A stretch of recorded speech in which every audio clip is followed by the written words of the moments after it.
Hey guys, in this video I'll be showing you 6 advanced building tips and tricks you should definitely learn and incorporate into your game.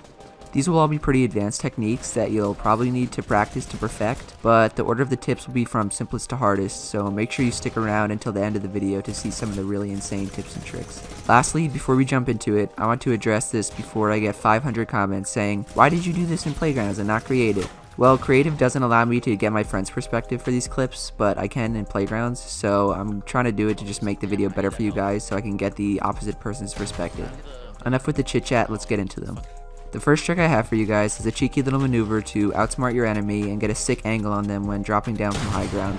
Usually if you're above someone and they're double ramping trying to get high ground from you, you will floor and cone their head, and then you could edit it to get an easy kill.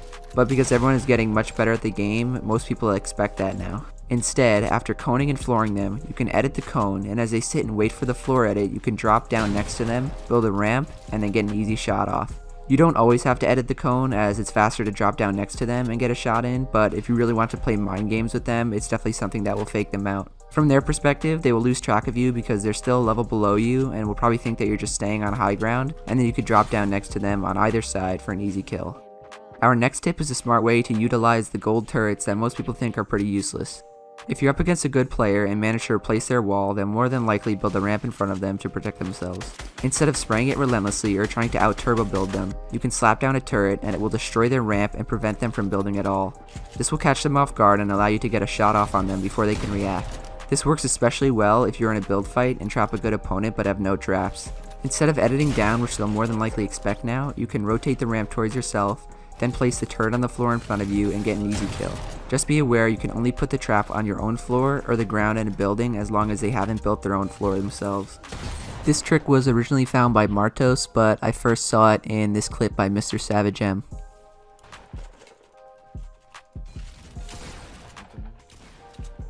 Our third trick is a faster way to edit a cone and floor. If you ever double floor and cone yourself when trying to push or retake high ground, you'll often get caught under the cone because of how annoying the cone and floor edits are. 99% of the time, you're too high up on the cone and can't hit the blue edit squares. Instead, try editing the floor from the side, starting from the closest block, and then edit the cone from the same spot you finished the floor edit. If I slow this down, you can see why this is so much easier and more optimal. Your cursor will already be in place to edit the cone after you edit the floor this way. I learned this from Howl, who is the insane player with the fastest time on both Mongrels and Slappy's edit courses, so I think that's all the proof that I need to show you guys that this is the fastest way to edit a floor and cone together.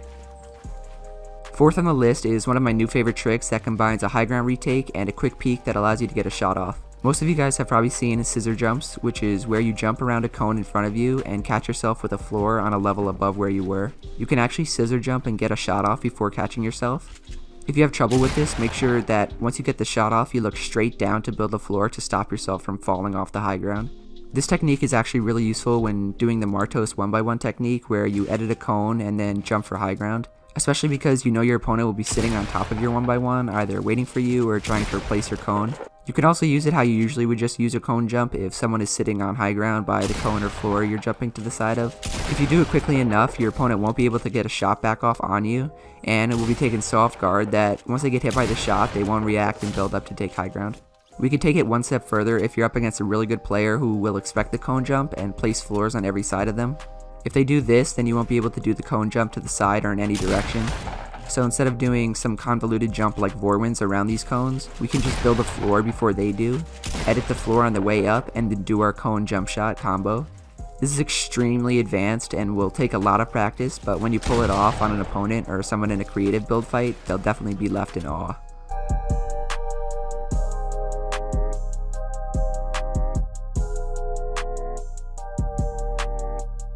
Second to last is a way to retake high ground that I haven't seen a lot of people use.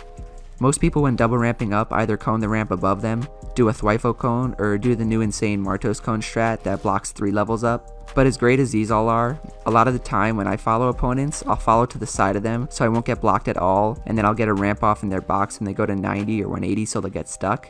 What you can do if the opponent is following to the side or above is throw them off by changing directions mid double ramp. As you finish placing the last ramp above you, cone it and then cone on the far side of it. You'll use this cone to continue your double ramp up into the opposite direction. Now if your opponent follows to the side of you, as he goes to ramp or cone you, you'll just continue ramping up in the opposite direction.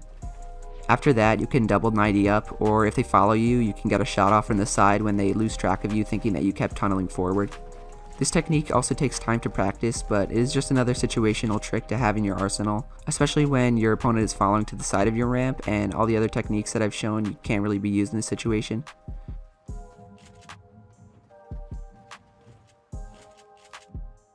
And lastly is one of the most insane tricks you can pull off in a build fight. I learned this from FN Riley, who is a pro Korean Fortnite player and one of the craziest builders I've ever seen.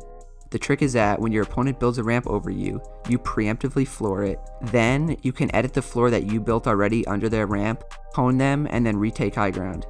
This works because if they floor you, you won't be able to get a cone off, but because you floored yourself, you can edit a block in the floor and use the little space you edited to get the cone off.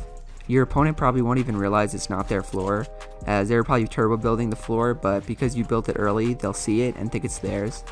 I'll show a clip from 100T Kenneth, who pulled it off in a creative fight.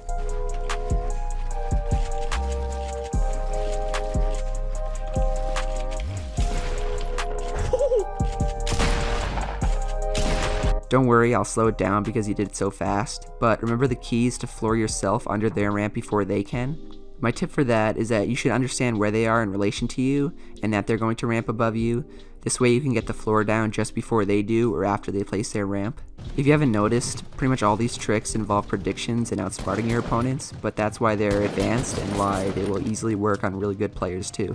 If you guys enjoyed this video, make sure to leave a like, subscribe to the channel, and turn on post notifications. This video's shoutouts go to Sebi, QBC Pixel, Litos, and Brady, who all use my code JerryandGrant in the item shop. Make sure to send me a picture on Twitter of you using my code so I can shout you out in a future video. And if I haven't gotten to you yet, don't worry because I'll definitely include you in a future one. So that's it for me, and I'll see you guys in the next one. Later.